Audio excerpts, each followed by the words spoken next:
America के Pennsylvania में पूर्व राष्ट्रपति डोनाल्ड ट्रंप पर जानलेवा हमला हुआ। चुनाव प्रचार के दौरान हुई फायरिंग में डोनाल्ड ट्रंप घायल हुए। ट्रंप के चेहरे और कान पर खून के निशान दिखे। ट्रंप के दाएं कान में गोली लगने का दावा किया गया है, जिसके बाद उन्हें तुरंत अस्पताल पहुंचाया गया।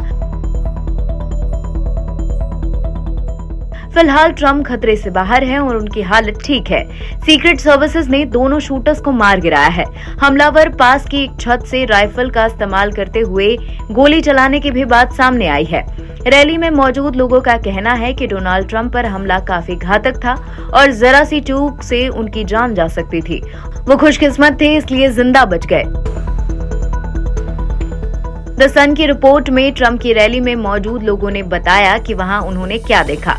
Pennsylvania state candidate David Markovnikov ने फॉक्स न्यूज से कहा कि ट्रंप की स्पीच के दौरान 8 से 10 गोलियां चली।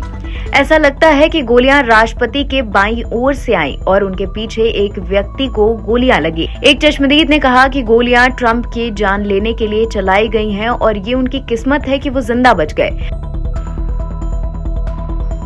प्रत्यक्षदर्शी एक शख्स ने बीबीसी के साथ बातचीत में दावा किया कि उसने खुद इमारत की छत पर राइफल के साथ एक व्यक्ति को ट्रंप की रैली में गोलियां चलाते देखा। उसने कहा कि एक आदमी हमसे लगभग 50 फीट दूर इमारत की छत पर रेंग रहा था।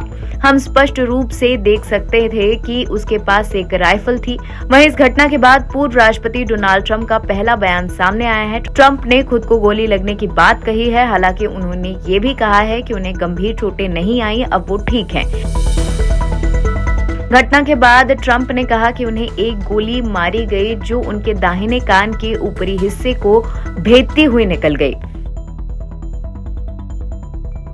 ट्रंप ने कहा कि मुझे तुरंत पता चल गया कि कुछ गड़बड़ है। मैंने गोली की आवाज सुनी और मुझे तुरंत महसूस हुआ कि ये त्वचा को चीर रही है। बहुत खून बह रहा था। मुझे तब एहसास हुआ कि क्या हो रहा है। एक प्रत्यक्षदर्शी ने फॉक्स न्यूज को बताया कि ट्रंप ठीक लग रहे थे क्योंकि उनके चेहरे पर खून लगा होने के बावजूद वो मंच से खुद नीचे आए। एक व्यक्ति ने कहा कि ट्रंप ने मंच से जाते हुए सीक्रेट सर्विसेज से कहा कि मुझे मेरे जूते लाने दो। एक प्रत्यक्षदर्शी ने यह भी दावा किया कि उसने कम से कम 8 गोलियों की आवाज सुनी है। उसने कहा कि शुरू में ऐसा लगा कि जैसे पटाखे छूटे हों, लेकिन जल्द समझ आ गया कि ये फायरिंग है। इसके बाद वहां पे लोग जान बचाने के लिए भागने लगे। एनबीटी ऑनलाइन की रिपोर्ट।